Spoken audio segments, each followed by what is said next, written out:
Marathon is one of the most hotly anticipated shooters of 2025, and it's Bungie's first non-Destiny release in 11 years. Here's the easy part. It's an extraction shooter in which crews of 3 race against the clock, using 3D printed cybernetic bodies to strip resources from a mysteriously abandoned colony on Tau Ceti 4. In your way stand teams of rival runners, lethal robots, and even some local alien wildlife. The game's startling art style, which is all screaming acid colorways and blocky industrial shapes, pretty much guarantees that Marathon will be the sexiest looking extraction shooter when it launches on September 23rd. Last week I spent a couple of days playtesting it at Bungie's offices in Seattle, and I'm now confident enough to say it's going to be a good game. Hell, it might even be a great one. And it's no surprise that a big part of that is the secret sauce that makes combat in Bungie's shooters feel so good. But here's the hard part. All of that might not be enough to make Marathon a success. Let me explain.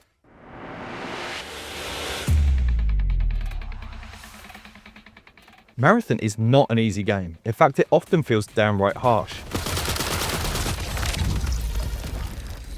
Each trip to Tau Ceti 4 lasts up to 25 minutes. At the start of a run, you're given an exfiltration point, and along the way you can choose to investigate any points of interest on the map. Stuff like taking on hostile bot incursions, solving simple puzzles involving computer terminals, and even tackling what Bungie describes as boss encounters. This is a PvPvE game, and while it's easy to write the bots off as a threat, trust me, these AI enemies are aggressive and they'll chew you up fast if you get complacent. Any objective can be pinged for your teammates, but how much risk you want to take is down to you. Strategic recommendation. Prioritize thorough scavenging. Maybe you snag a couple of decent bits of gear early and decide to book it to the exfil point, hoping to avoid getting mugged by other players. Or, if you've already whittled down the number of competing crews, you can opt to harvest as much from the map as possible, leaving with the mammoth haul of weapons, credits and consumables. Here's the kicker though, each time you fail to extract, you lose all of your loot.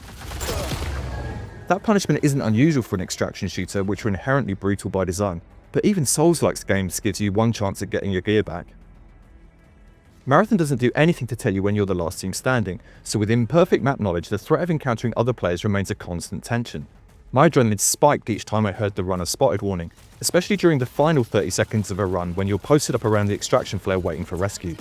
If all 3 of you jump into the circle, it'll cut the timer down to 10 seconds, but then of course you're even more exposed to a perfectly placed grenade and heartbreak. For the bold, it's possible to hijack another team's extraction by dashing into the circle at the last second.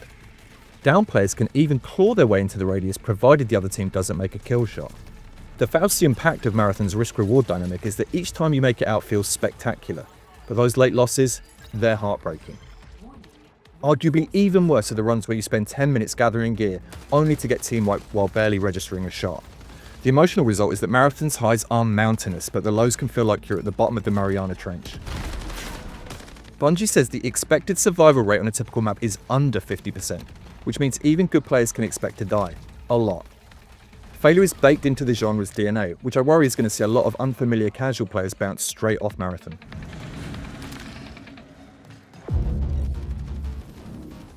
The guns in Marathon run the expected range of sidearms, SMGs, shotties and assault rifles, but they look like they've been created by a LEGO designer in the midst of a PCP-fueled revenge fantasy.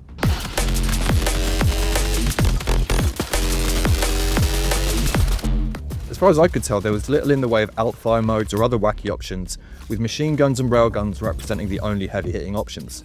I found nothing in the way of rocket or grenade launchers, and that's presumably because anything that can wipe a team in a single shot will be bad vibes, even for a game as harsh as Marathon. As for how the guns feel when they're fired, well, it's a Bungie game, they feel great. The shadow of Destiny hangs over Marathon throughout, but its DNA is most obvious during the combat. It's the bounce of your reticule, the arc of your grenade, the almost pornographically pleasing reload animations. Everything drips with Bungie's signature shooter sauce.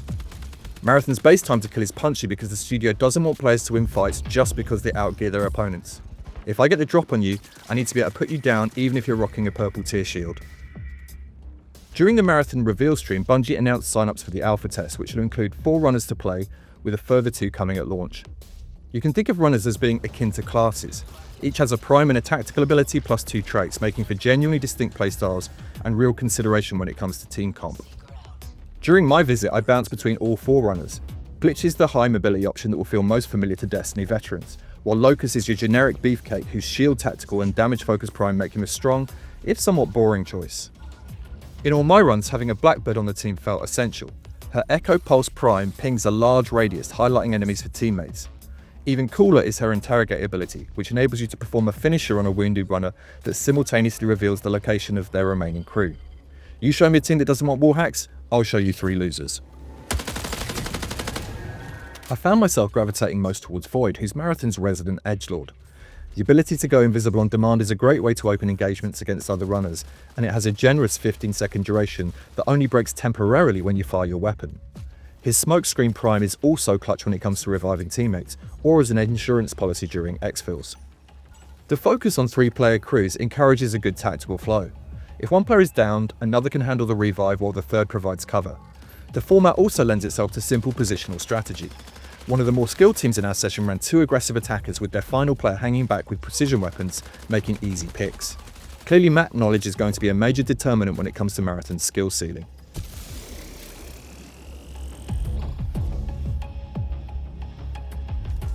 Two maps were available in the playtest, both of which will be included in the alpha. Perimeter is a woodsy, mid-sized map designed for 5 crews, while Dire Marsh, which is what you're seeing in this footage, is a more open map with 6 crews in mind. Dire Marsh, so named for its saturated, unstable terrain and relatively high mortality rate. Proceed with caution. Those 2 maps will be joined at launch by Outpost, a more claustrophobic, indoorsy map for 3 or 4 crews at a time. One map we haven't seen is the titular starship UESC Marathon, which Bungie bills as the hardest map. It won't be available until a couple of weeks after launch, but from what I could gather chatting to content creators at the event who have had the chance to play an earlier version, it sounds like a game changer. There was even breathless talk from them that it could have the same energizing effect on Marathon that the Vault of Glass raid had on vanilla Destiny. If that really is the case, it'll be exciting stuff. All the maps share the same stellar art style, which Bungie senior concept lead Tobias Kwan describes as acid ROMs, neon horror and graphic realism. In-game it looks almost cel-shaded except for how tactile the textures are on the weapons. Marathon also manages to avoid feeling cartoony by keeping the runners and their weaponry realistically proportioned. Breath of the Wild, Into the Spider-Verse and Mirror's Edge are all visual touchstones, while sportswear, tactical gear and obviously cyberpunk influences the runners' wardrobes.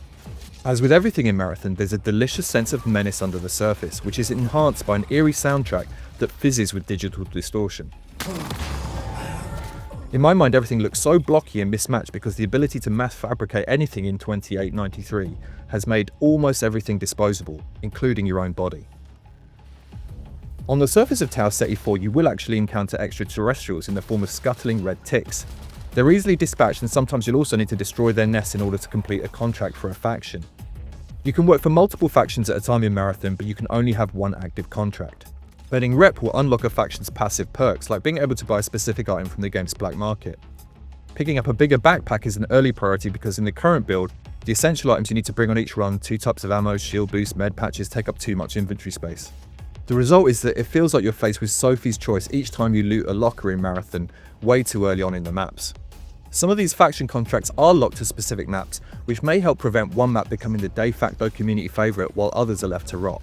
Bungie says all factions have their secrets which can be uncovered over time, but don't expect week-to-week narrative beats like Helldivers 2 has. Solving what happened to the colony is going to be the main narrative motivation across Marathon's seasonal model. As with other extraction shooters, your loot and faction perk progress will be wiped at the end of each season, which are expected to last about 3 months. In addition to new story stuff, there will be the usual gamut of weapons, components and mods added. Gold tier rarity mods do exist and they substantially improve specific guns. For example, the Magnum can be turned into a pocket sniper thanks to a gold tier scope with no drawbacks, and the railgun can have an AoE detonation added. Snagging one of these gold mods is going to feel like, well, hitting the jackpot. New seasons will also bring additional runners, inevitably cosmetics, and it sounds like new maps are going to be relatively rare, probably only 1 or 2 a year. Which brings us to the biggest issue facing Marathon, the price. So far Bungie hasn't confirmed how much Marathon will cost, only saying that it's going to be a premium product. Now Tarkov isn't free either, but it's the current #1 in the genre which Bungie is going to need to lure players from. Even then, the question remains, will the extraction shooter genre, which feels inherently designed to generate as much rage as it does happiness, ever be mainstream enough to support the kind of success that Bungie and Sony will need to fund a game with Marathon's stellar production values? My biggest worry is how Marathon can reduce the bad vibes from those disaster runs that cost you all your best gear. I actually said to Bungie that players need some sort of lockbox in which you can protect a single item from a failed run. As it turns out, Tarkov already has something like that in the form of the Kappa secure container. although it can't hold guns and is so grindy to obtain that most players won't even see one in a season. You can still earn XP and complete contracts even if you don't make it to exfiltration, but to me progress on an XP bar feels like the thinnest of gruel. I will admit that not every failed run felt awful, especially if the gunfights were particularly good though. One thing I am certain of is that Sony's going to need some patience. Even if the game blows up on Twitch, it's hard to imagine Marathon will bottle lightning quite like Helldivers 2 did. The genre's just too hardcore to have that sort of instant mainstream success. Before playing Marathon, I had substantial doubts, even as someone with many thousands of hours in Destiny, that I'd want to spend serious time in the high-stress setting of an extraction shooter. But I honestly left the session wishing I could log back on for another run. Which is not to say that all my worries are gone. In fact, in over 2.5 decades of covering video games, I can't think of many which have had more problems to solve before they even came out. From a spooked Sony to the inherently hostile nature of the genre, and Bungie's own checkered history with Destiny's live service model, monetization practices, and especially balancing PvP, there are substantial hurdles Marathon has to clear. Which is why just being good to play might still not be enough for Marathon. But what I played last week? It's definitely good. So how are you feeling about Marathon now? Will you be signing up for the alpha? Which runner will you main first? Let us know in the comments and don't forget to subscribe to PC Gamer to stay up to date with the latest news on Marathon and much more.